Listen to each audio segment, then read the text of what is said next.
Hello dear students, welcome you all. Class 7th के students को kinds of sentences यहाँ पर डिफाइन करी थी मैं। और ये जो होते हैं आपके 5 टाइप्स में हैं। 5 टाइप्स के होते हैं काइंड्स ऑफ सेंटेंसेस। सबसे पहला है आपका असर्टिव सेंटेंसेस, जिसको हम डिक्लेरेटिव भी कहते हैं, पॉजिटिव भी कहते हैं। दूसरा है इंटरोगेटिव, ठीक है। तीसरा है इम्पेरेटिव, चौथा है एक्सक्लेमेटरी और पांचवा है optative sentence, optative sentences. Alright, अभी हम बात यहाँ पर कर रहे हैं और ये थोड़ा सा मैं बता चुकी हूँ। और मतलब आगे बताने से पहले मैं थोड़ा सा पुराना रिकनेक्ट ज़रूर करती हूँ, जिससे कि आपके माइंड में वो सारी बातें रिफ़्रेश हो जाएं और आपको आगे कनेक्टिविटी बनाने में कोई दिक्कत नहीं आए, ठीक है। तो बताया है मैंने आपको असर्टिव सेंटेंस की डेफिनेशन क्या होती है। यही है कि वो एक स्टेटमेंट टाइप सेंटेंस है। पहली बात, इसको आप डिक्लेरेटिव भी कह सकते हैं और प्लस आप इसे पॉजिटिव भी कह सकते हैं और असर्टिव भी कहते हैं इसको, ठीक है। इसमें क्या होता है, सेंटेंस एंड होने के बाद में आपको फुल स्टॉप लगाना होता है, ये इसकी पहचान है। अब ये सेंटेंस मैंने बताए थे, इसमें क्या करना है बेसिकली आपको सेंटेंसेस के टाइप्स आपको बता दी ना। 5 टाइप्स में होते हैं। तो अगर सेंटेंसेस सपोज यहाँ पर दिया गया एफर्मेटिव, उन्होंने कहा कि आप इसे चेंज करेंगे नेगेटिव में, तो आपको ये ध्यान रखना है कि नेगेटिव में जब आप चेंज करने बैठेंगे तो उसका बेसिक मीनिंग चेंज नहीं होना चाहिए, ठीक है। अगर आप नॉट लगाते हैं और उसका बेसिक मीनिंग चेंज हो रहा है तो सेंटेंस आपका रॉन्ग हो जाएगा। क्लियर हुआ? तो ये चीज़ मैं आपको उस दिन वैसे बता चुकी हूँ, but I am just repeating the same sentences again. The weather is pleasant today, आज मौसम बहुत अच्छा है। और इसको हमने जब नेगेटिव बनाया तो क्या कहेंगे, the weather is not bad today, मौसम आज ख़राब नहीं है। तो इसका हिंदी का इसका पॉजिटिव आंसर क्या निकल के आ रहा है, इसका मतलब मौसम अच्छा है, बुरा नहीं है, इसका मतलब अच्छा है, ऐसे समझिए आप। ओके, दूसरा सेंटेंस क्या, तीसरा यहाँ पे देखिए, I remembered his telephone number, मुझे उसका टेलीफोन नंबर याद था, ठीक है। तो इसका मतलब ये कि मैं उसका टेलीफोन नंबर मैं भूला नहीं था, या मैं उसका फ़ोन नंबर भूली नहीं थी।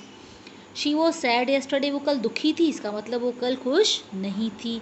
तो she was not happy yesterday, यही उन्होंने डिफाइन कर दिया यहाँ पे। अब इनको हमने बोला है इन सेंटेंसेस को आपको ट्रांसफॉर्म करना है पॉजिटिव से अफर्मेटिव कह लीजिए, पॉजिटिव कह लीजिए, कुछ भी कह लीजिए, आप इसे डिक्लेरेटिव कह लीजिए, निगेटिव में कन्वर्ट करना है ले जाके। तो सेंटेंसेस आपके सामने 1 to 12 दिए गए हैं और आप इसे चेंज करेंगे। जैसे दिया, I am doubtful whether he will succeed, मुझे तो इसमें संदेह है कि वो सक्सेसफुल होगा भी कि नहीं होगा, ठीक है। तो आई एम डाउटफुल का इसे नेगेटिव बनाएंगे तो क्या बन के आएगा, I am not sure. Already ये बने बनाए दिए गए ये सेंटेंसेस, आपको एग्जाम्पल के तौर पे आपको यहाँ कुछ भी चेंज नहीं करना है।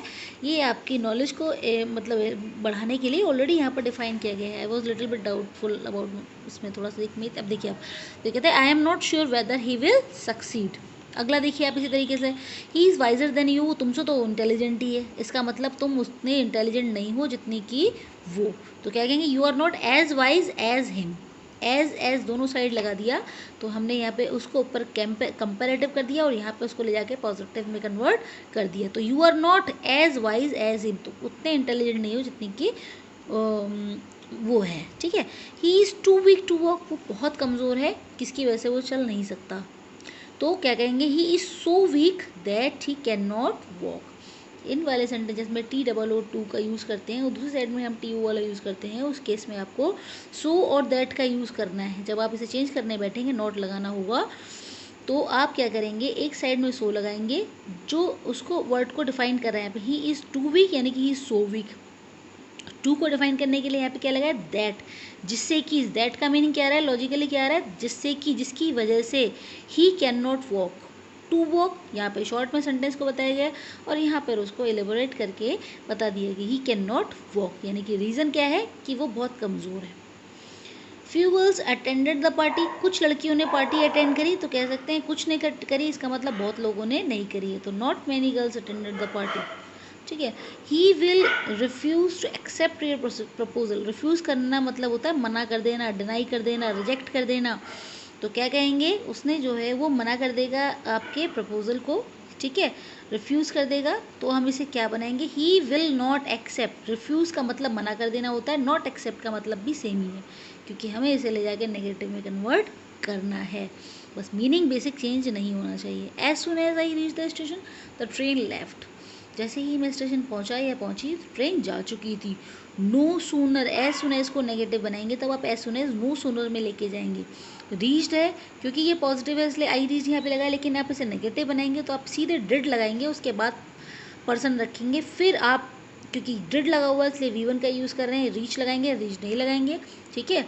डिड के साथ में हमेशा V1 का यूज़ करते हैं वर्ब की फर्स्ट फॉर्म का। तो क्या कहेंगे, no sooner did I reach the station then the train left. Then का भी हमें यूज़ करना पड़ता है, ये इसकी पहचान है बेसिकली। चलो ये मैंने आपको बता दिया है, ये आपका वर्क था, इसको आप कंप्लीट कर लीजिएगा। कंप्लीट करने का सेंस यहाँ पर ये है कि इसमें कंप्लीशन क्या है, तो ऑलरेडी दिए हुए हैं, ये आपको समझा रही हूँ मैं, ये आप इसको आप कई बार पढ़िए, कई बार पढ़ेंगे तो आपको चीज़ें अच्छे से क्लियर हो जाएंगी। फाइन, अब आप क्या करेंगे देखिएगा, थोड़ा सा ये सेंटेंसेस आई होप मैंने आपको पहले भी मैं होमवर्क में समझा चुकी हूँ सेंटेंसेस को। अब मैं आपको एक बार, क्योंकि ग्रामर है, आप इसे 1 से 2 बार पढ़ेंगे, 3 बार पढ़ेंगे तो और ज़्यादा आपको क्लियर होगा। कभी कभी बच्चे कहते हैं मैम ये नहीं समझ में आया, वो नहीं, that is why I have repeated the same thing which I have already explained. ये मैं आपको दोबारा से मैंने आपको समझाया, इसलिए समझाया है कि कहीं कोई डाउट के चांसेस नहीं रह जाए। फिर भी अगर आपको कोई डाउट है तो आप इस चीज़ को पूछ सकते हैं। ये आपको कुछ होमवर्क या ऑलरेडी दिया गया था, आई होप आपने ये काम कंप्लीट कर लिया होगा, ठीक है। नहीं किया है तभी फिर मैं आपको भी एक बार और आपको एक अपॉर्चुनिटी दे रही हूँ, please complete these 8 sentences as fast as you can. अगर आपको कोई प्रॉब्लम है तो आप प्लीज़ मुझसे दोबारा से पूछ सकते हैं। चलिए आज के वीडियो में इतना ही।